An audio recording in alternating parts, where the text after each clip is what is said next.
Very good afternoon to you from the sports desk. It's a big weekend of sport, but let's start here. The Springboks are up against Ireland later this afternoon. In the first of the two tests, Loftus Versfeld is hosting that match, and that is where we find Newzroom Afrika's Yolulwe Qoshe. Yolulwe, a very good afternoon to you. I mean, what's the latest from that side, looking at the weather and just maybe the attendance, as this is arguably the biggest match to start the season at home?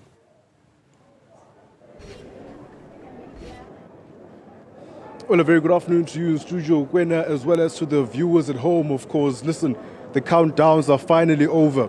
South African rugby fans will finally get an opportunity to watch the back-to-back World Cup champions for the first time on home soil since that fateful night where they lifted that Webb Ellis trophy aloft in those skies in Paris.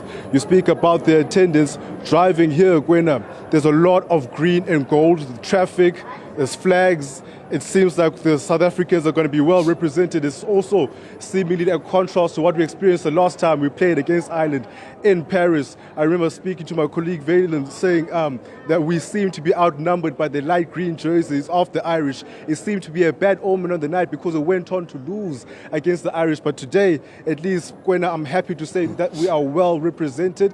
And, well, they will need the crowd, to be honest, Gwena, because this is a massive game that will actually see number one playing against number two, so they will need the backing from the Loftus Versfeld crowd coming in their green and gold today, so we should be fine in that regard. Let's look at the game itself. I mean, the last time there was that controversial 7-1 split that the Springboks went with. Today, though, they're going for 6-2. What do you make of that, and how much of a role do you think that will play? Well, Gwena, it means that they're going for brutal strength. That's how they see themselves. It's not even about Ireland. We asked our coach Mzwandile Stick yesterday during the captain's press conference, and he says, listen, we're not going to go away from that physical game. That's our DNA. This is about tweaking the game. Because my question to him was that we saw that 7-1 split clearly geared towards getting that forward dominance, bullying the guys out of the park.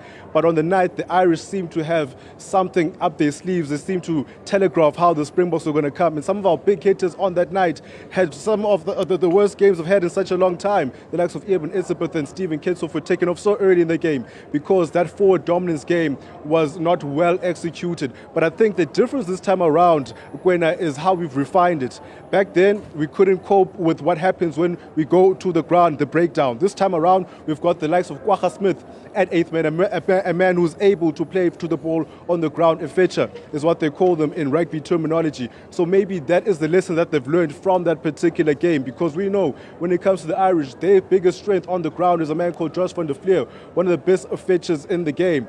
To show that the Springboks, even in their thinking of this forward dominance, are really thinking about the breakdown. We've got Malcolm Marx on the bench as well as Marco van Staden, who, when we put in that infamous bomb squad, we still maintain the brute physicality, but also players that know how to neutralize the Irish team with the ball on the ground.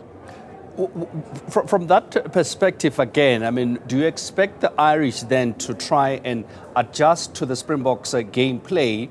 Or are they likely to go, with the dominance that we normally see on the gain line, possibly how they dominate the line-outs and so on? And on the other side, you've got the Springboks that will normally dominate the scrum. And as you mentioned, the bomb squad arguably being key for the Springboks. That's an interesting question, Gwena, but when you look at the Irish, they'll look at the streak and say we haven't lost in 3 games against this particular Springbok side, especially this one. Let's not even go back to the yesteryears. Let's talk about these 2 years that have gone past. They have got the better of a Rusty Erasmus regime Springbok squad. So they will say that it's up to them to tweak their plans to beat us because we have the formula. What the Irish do so well, Gwena, is they know how to bend the rules. It's not their fault that they know how to manipulate the referees. That's what assistant coach Mzwandile Stick spoke about yesterday, saying that the Irish, they know how to get away with, coming through the side of the maul. They know how to get the hands in the ruck and still not be penalized. And that was a big frustration as well in that game in Stade de France during the World Cup. So that is going to be the challenge for the Springboks. They need to be switched on at all times. They need to know that, okay, we've seen this movie before. We've seen this play. This person's going to come around to this side and try to block the referee's view. So we need to make sure that we are switched on and they don't get away with it. If the referee doesn't see it, then we can at least defend ourselves. So the Irish don't have to tweak that much. The onus is on the Springboks. I know it's been played down a lot about how do you get one over the Irish? Are you guys frustrated by not beating the Irish? But yes, it is true. The onus is on South Africa, even though we are world number one at the minute. So where do you think the game will be won and lost? I think the breakdown. I think the Springboks saw that in Ireland there were two differences. One, the breakdown, and also two, probably the most telling one, was the amount of points that we left on the cone. I remember on that night we started off with Mani Libok trying to get the early ascendancy, trying to get a 3-point penalty, and when he missed that one, it seemed like it set the tone for a rather forgetful night for him with the cone. We also tried Faf de Klerk and it didn't work out. We lost that game 8-13. So if we had converted a lot of the points that we got from opportunities that we got from the cone, then we could have won that game. But the breakdown is where we're trying to rectify it the most now, being able to protect our ball and also being able to poach the Irish ball. So the likes of Qoshe Smith from the start are going to be important, and when he comes off, the likes of Marco van Staden and Malcolm Marx to continue that job while also trying to give us that physicality that will get us over the gain line. That I think will be key. For the Irish, well, they're going to try keep what they do, being abrasive in the contact. What they do so well, even when they're in contact, they still try to find a way to put a man through the gap. And the way that they do that, so with slash momentum, is why they are so efficient against the Springbok side. They fit,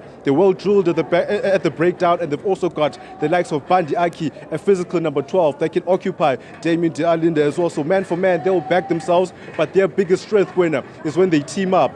Ibn Elizabeth, I remember in France, he had a torrid time because they teamed up against him. So I think a similar plan will be in place, especially when they look at the two locks that we have on the bench.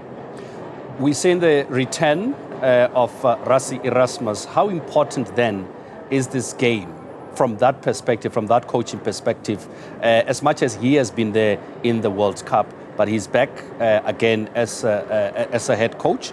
How important is it for South Africa to win this game, particularly first home game, since being crowned world champions? Well, firstly, when you speak about Rassie Erasmus, he's a man that spent a lot of time in Ireland. He's got a sort of love-hate relationship with the Irish. He did well for Irish Province Munster there, so they love him there. But since becoming a Springbok coach and director of rugby and then coach again, because of the success he's had with the Springboks, they've sort of hated him because of being able to get one over the line. But to their credit, they haven't lost against Rassie, so that will be something that they'll be trying to keep up this time around. But for the South African group, they will feel like home again. But Rassie never really left. But a lot of these guys were introduced into the system by Rassie Erasmus. You look at a guy like Qoshe, who's starting a very rare back-to-back start in the number 1 jersey. He got his debut through Rassie's first game against Wales back in 2018 in the United States. So the guys like that will remember Rassie giving them an opportunity, like he gave so many other guys against Wales 2 weeks ago again. So they will be playing for him. He knows how to get the guys going in the changing room. We know the type of character Rassie is. He hates losing, and these guys will know that the two factors. Rassie hates losing. They hate losing against Ireland. So they will be up against it today, Gwena. And trust me, the home fans are going to be crucial, and I expect them to be buoyant and boisterous, trying to get the Springboks over the line.